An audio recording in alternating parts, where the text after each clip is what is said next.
A tendência do intolerante é que quer que o outro seja igual a você e achando que você é melhor do que o outro. O racismo, quando ele não nos mata, ele nos enlouquece. Eles sempre falavam isso na delegacia, a homofobia não é crime. O respeito é o melhor caminho, a cultura da paz. Eu acredito nela.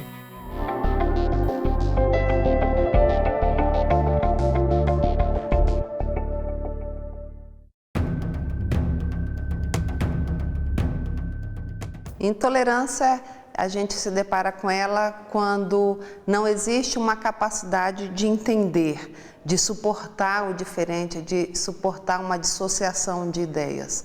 Então, quando eu sou incapaz de entender alguém porque tem uma ideia diferente, eu me torno intolerante, me contraponho a essa ideia de maneira muitas vezes violenta. Sempre parto do princípio de que a falta da informação leva a pessoa a tomar certas atitudes. Eu acho que existe uma coisa também que falta a questão da empatia, sabe? Falta as pessoas ainda se colocarem no lugar do próximo. E boa parte que eu vejo de intolerância, seja ela racial, né?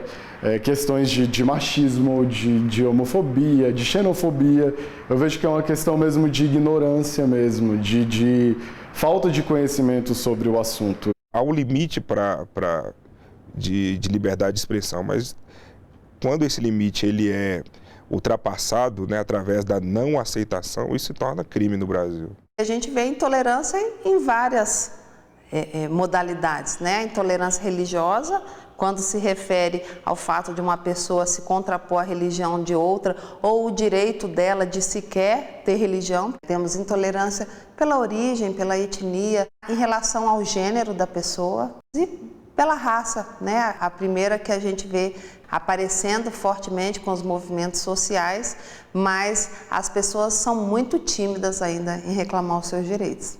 Isso está introjetado na cultura do país, né?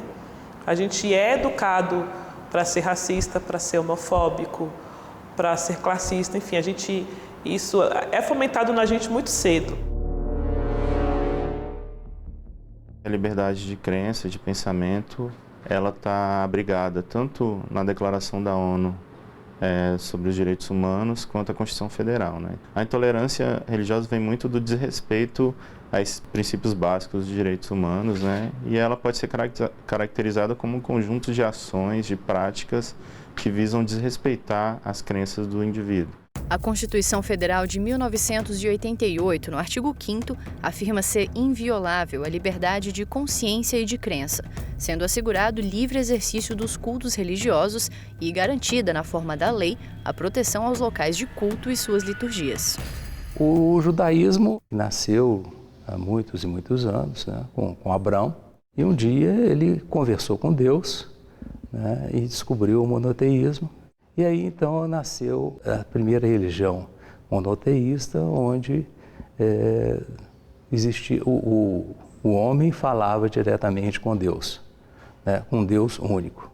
O candomblé é uma parte dos nossos ancestrais, né, que veio do outro lado, que veio da África e atravessou todo o Oceano Atlântico, né, num porão de um navio que trouxe seus negros escravos para a construção do nosso Brasil e trouxe consigo a parte religiosa. Tem muita gente que não conhece, não parou nem sequer para perguntar o que é. Mas, e com isso, cometem muitos erros, cometem muita intolerância, muito racismo religioso e termina atrapalhando todo um processo, né, que já vem há muitos anos. Muitas vezes você pergunta assim, você gosta de judeu? Eu falo assim, não gosto de judeu. Por quê? A pessoa não sabe responder. Porque ouviu dizer alguém próximo, alguém que ele respeita, leu em algum lugar, mas não tem o conhecimento do que é o judaísmo. O que a gente precisa exatamente que todos saibam que existem diferenças, religiões diferentes, são melhores ou piores do que a nossa. Elas são só diferentes. Infelizmente, né, no âmbito das religiões, ainda existem as pessoas que são radicais. A gente não pode falar que toda a população que segue determinada religião é intolerante à outra, né? Mas, infelizmente, existem esses atos de radicalismo. Aliás, as religiões, elas não pregam a intolerância, pelo contrário, né? Elas pregam que todos somos iguais e cada um tem direito de viver sua vida.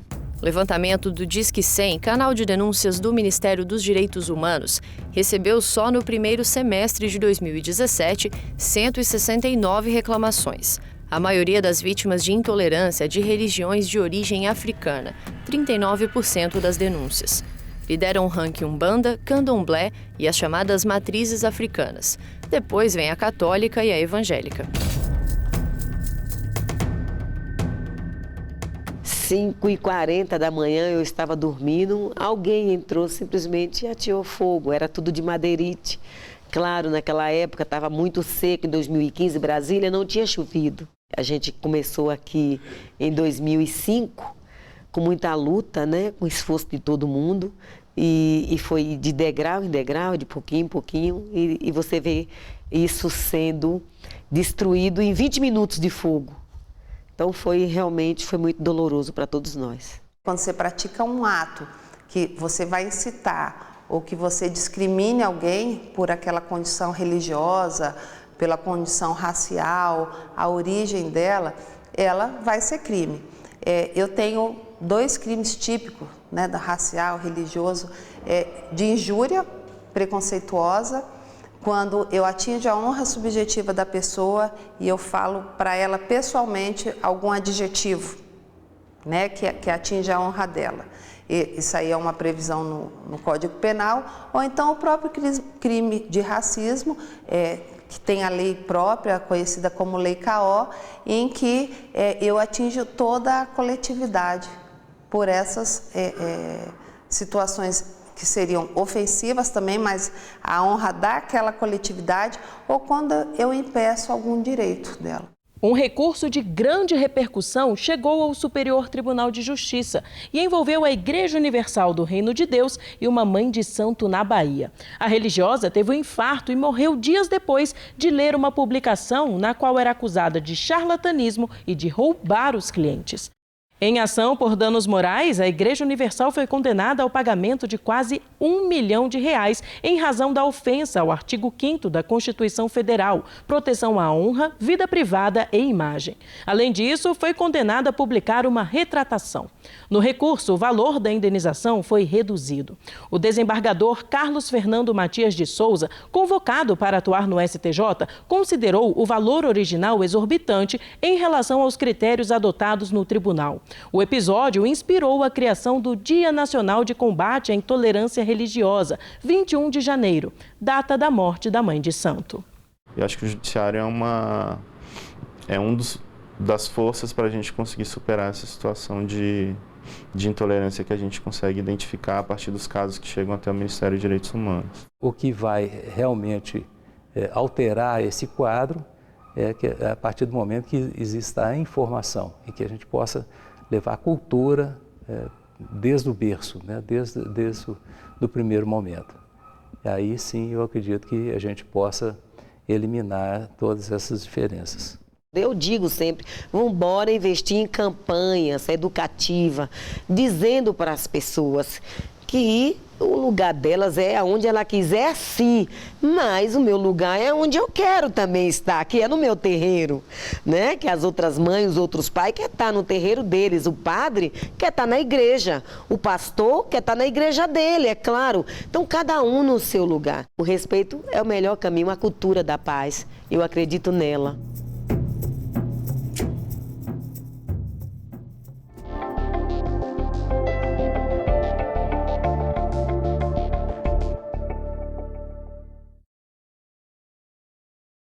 O mundo moderno gira em torno da velocidade da informação que precisa ser segura e confiável.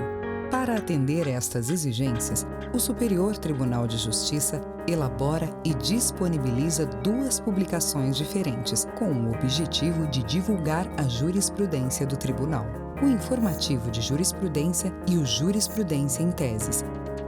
Para acessar o informativo, basta entrar no site oficial www.stj.jus.br, clicar em Jurisprudência e, em seguida, em Informativo de Jurisprudência. Aqui, você acessa as informações mais recentes sobre súmulas, recursos repetitivos e outros julgados selecionados. E pode consultar por edição, por data, com arquivos organizados em ordem cronológica e reunidos de acordo com o ano de publicação, ou separados de forma temática, por ramos do direito. Também é possível fazer pesquisa livre por assunto. Outra publicação quinzenal do STJ é o Jurisprudência em Teses, um caderno temático elaborado a partir da análise de toda a base de acórdãos e decisões monocráticas do Tribunal, onde você encontra os entendimentos existentes no STJ sobre temas específicos selecionados de acordo com a relevância jurídica. Você pode consultar as teses por edição e separado por ramos do direito, ou fazer uma pesquisa livre por assunto. Fácil, rápido e eficiente. É a busca pela excelência no atendimento a você, cidadão brasileiro. Superior Tribunal de Justiça, o Tribunal da Cidadania.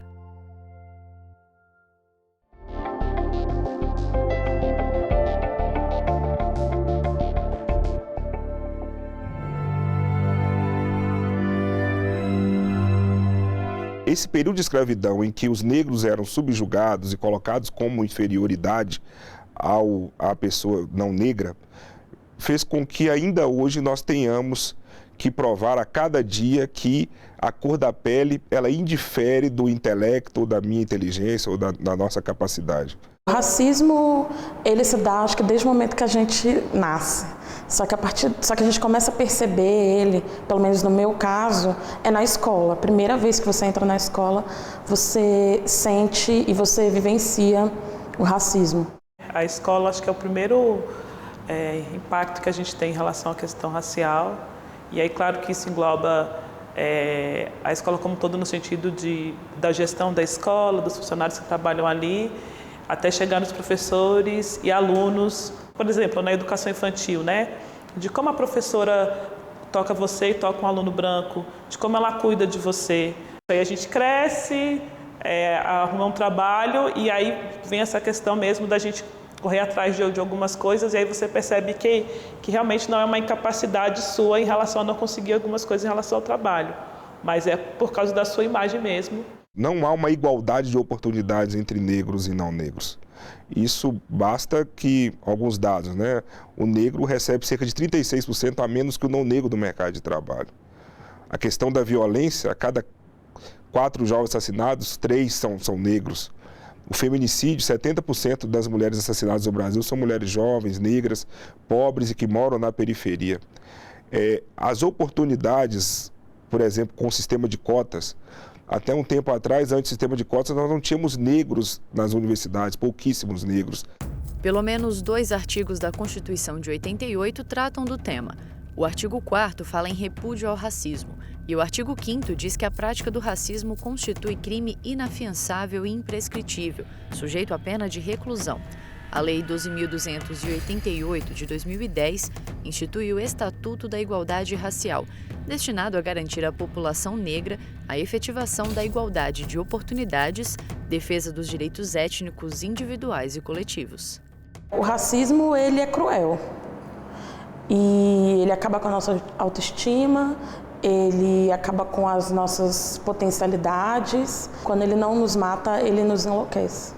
A 6ª turma do STJ negou um pedido de habeas corpus para trancar ação penal contra um padre acusado de racismo por ter feito acusações discriminatórias em passagens de um dos livros publicados por ele. O relator do caso, desembargador convocado Erickson Maranho, cassou uma liminar anteriormente concedida pelo STJ e manteve o acórdão do Tribunal de Justiça da Bahia para a continuidade da ação penal. No voto, o ministro enfatizou que a jurisprudência do STJ é firme no sentido de que o crime de racismo não se restringe aos atos preconceituosos em função de cor ou etnia, mas abrange todo o ato discriminatório praticado em função de raça, cor, etnia, religião ou procedência. O judiciário tem um papel central, principalmente nessas decisões ligadas a esses casos de agressões em que é violado, né, os direitos humanos dessa pessoa.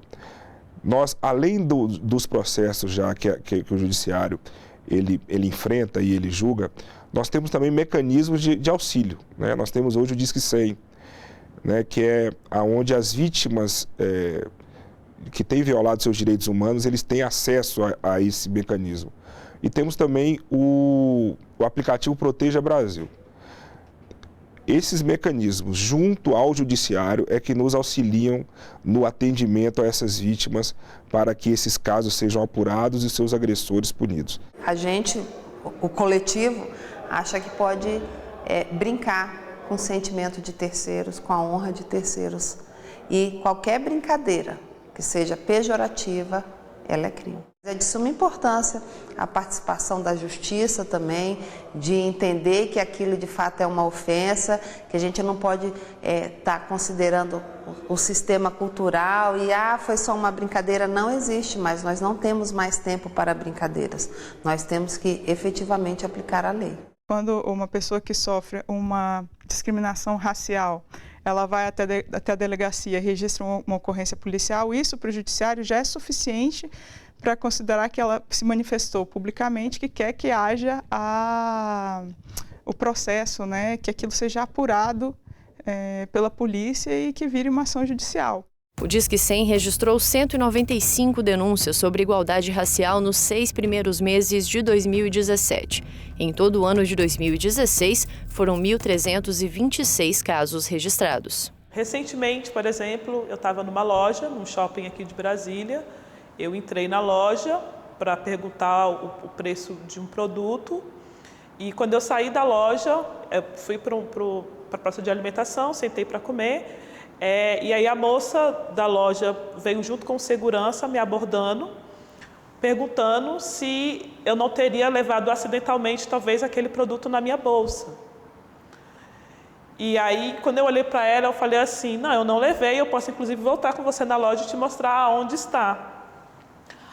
E aí ela pegou e falou assim, mas você deixou mesmo na loja? Eu falei assim, eu deixei, mas inclusive se eu voltar, eu vou inclusive acusar vocês de racismo e que eu vou falar com a gerência da loja. Você quer realmente que eu volte? E aí quando eu falei isso, o segurança falou, não, desculpa, foi sem querer, a gente se enganou. Não é só a punição que interessa, é que aquilo sirva de exemplo para toda a comunidade, né? Para a gente conseguir realmente essa mudança de pensamento, para ver que nós temos que respeitar o outro do jeito que ele é. Como o racismo ele permeia vários âmbitos da nossa vida, então assim, tem dias que ele chega mais brando, mas tem dia que ele chega bem pesado. Tem dias que a gente reage, tem dias que a gente não sabe o que fazer. Depende muito de como a gente está se sentindo no dia. Você realmente fica se perguntando, né? Eu realmente estou passando por isso só por causa da cor da minha pele?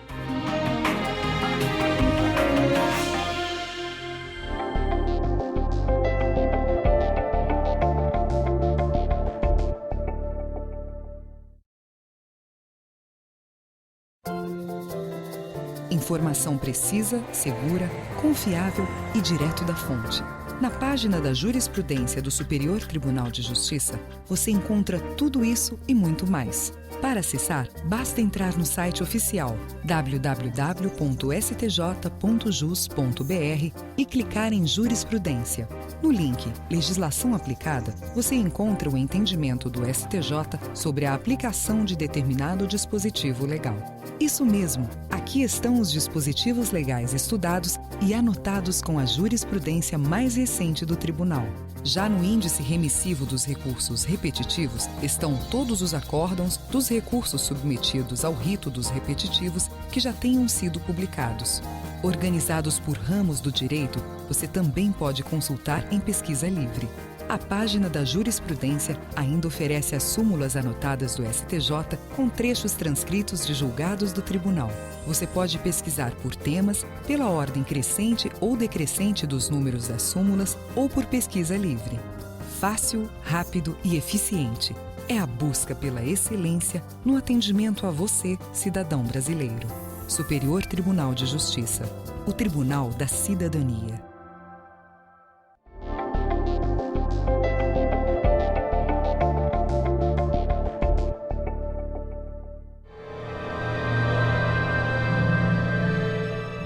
Estávamos eu e mais 3 amigos. A gente tinha saído de uma festa. Quando a gente estava chegando mesmo na portaria do prédio, um grupo de 4 homens e uma menina, eles pararam a gente e começaram a agredir a gente. A gente tentou correr, 2 conseguiram entrar em uma portaria e eu e esse outro amigo, a gente entrou numa outra portaria que estava em manutenção. Então, quando a gente fechou a porta, eles conseguiram entrar e eles agrediram a gente dentro da portaria do prédio. Eu só entendi a gravidade da situação quando eu vi que um tinha um taco de beisebol. E aí eu fui entender, opa, peraí, isso não é qualquer coisinha não, é uma agressão mesmo, que foi até mesmo premeditada ali, porque ninguém sai com um taco de beisebol na rua, né, se não tem alguma intenção desse tipo. Na época o meu braço ficou machucado, eu levei uma pisada na cabeça, uma voadora na cabeça, porque eu sou mais baixo, eles eram mais altos. Então eles conseguiram atingir a minha cabeça, eu caio, levanto de novo, eles continuam batendo. Como não é um crime, né, caracterizado como um crime ainda, né, ele é colocado dentro do crime comum, a gente tem essa dificuldade também das autoridades entender esse processo. A delegacia especializada veio para dar uma visão diferenciada a isso, ter uma capacidade maior de entendimento da vítima, né? E interligá-la com a rede de atendimento e ter uma visão de fato diferenciada e num apuratório diferenciado, não desconsiderando a sua vitimização, né? Porque muitas vezes a pessoa, para terceiros, parece boba, uma ofensa não ser considerada, enquanto para a pessoa que foi ofendida é aquele copo cheio de água, que bastou cair uma gota e ele transbordou. Os agressores, eles não foram nem identificados, mesmo tendo filmagem, mesmo tendo todo um processo que facilitaria a identificação deles. O meu caso ficou como uma agressão, uma violência de rua. Então, a possibilidade, a hipótese de ser tratado como homofobia foi descartado. E eles sempre falavam isso na delegacia: homofobia não é crime, homofobia não é crime. Algumas perguntas do tipo se a gente estava com alguma travesti, se a gente estava vestido de mulher, esse tipo de pergunta surgiu e eu fiquei extremamente constrangido. E essa população já sofre muito, sofre tanto que há muitos casos de suicídio devido a agressões não só de pessoas estranhas, mas até de membros da própria família deles, né? A princípio, quando tudo acabou, o que eu senti foi um alívio, de olhar para o meu amigo, de levantar do chão, olhar para ele, foi bem depois que eles saíram, e entender assim, eu sobrevivi. Em 2017, o Disque 100 registrou 1.401 casos de algum tipo de violação de LGBT. Os mais comuns foram violência psicológica, discriminação e violência física. São crimes de ódio, são discriminações e preconceitos que nós vamos perceber ao longo, né, desse processo, e muitas vezes ele vem não só pela violência física, mas também pela violência psicológica, né? Quer dizer, eu vou sofrer diversos estigmas e diversos momentos por eu estar nessa condição de transexual, ou travesti, ou gay, ou lésbica, ou homem trans. É quando a gente vê que esse ódio está muito presente, né? E muitas vezes ele não tem sequer motivo, né? O fato de eu estar andando pela rua muitas vezes, eu sofro algum tipo de violência. A quinta turma negou o recurso em habeas corpus a um homem denunciado por 2 homicídios qualificados, sendo um consumado e o outro tentado. De acordo com a denúncia, o crime foi motivado por homofobia. O réu, junto com mais 8 indivíduos, agrediu 2 irmãos com pedras, facas, socos e pontapés por acreditar se tratar de um casal homossexual. Um dos irmãos morreu na hora e o outro foi levado ao hospital em estado grave. No STJ, a defesa alegou o excesso de prazo na formação da culpa e ausência de fundamentação idônea para a prisão preventiva, além de sustentar que o réu, por possuir residência fixa e família constituída, poderia responder ao processo em liberdade. O colegiado não acolheu os argumentos. Segundo o acórdão, as particularidades narradas evidenciam a gravidade da conduta, bem como a personalidade violenta dos agentes.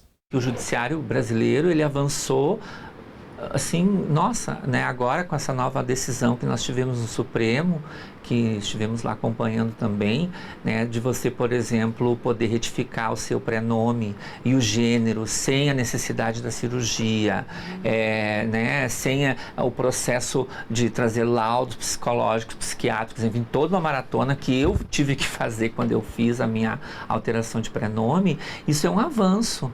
Essas decisões judiciais, elas inclusive facilitam que surjam novas regras no âmbito legislativo para combate dessa intolerância, né? Para que surjam esses instrumentos que facilitem esse combate em concreto a esses tipos de intolerância, né? Seja racial, seja religiosa, seja de orientação sexual, população em situação de rua, todos os tipos de minoria, né? O ser humano tem às vezes, essa tendência a tratar o diferente como pior, ou nem querer respeitar o que é diferente, né? E a outra forma é ser radical com a aplicação da lei e mostrar que isso tem um resultado criminal.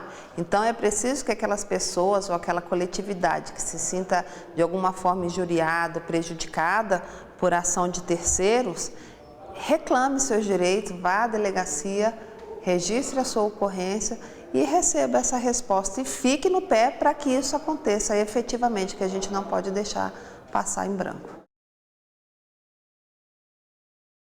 O que é utopia? Utopia é algo que eu quero, que pode ser até difícil, mas eu acredito na possibilidade de se alcançar as utopias, desde que a gente trabalhe desde cedo na questão cultural, na educação.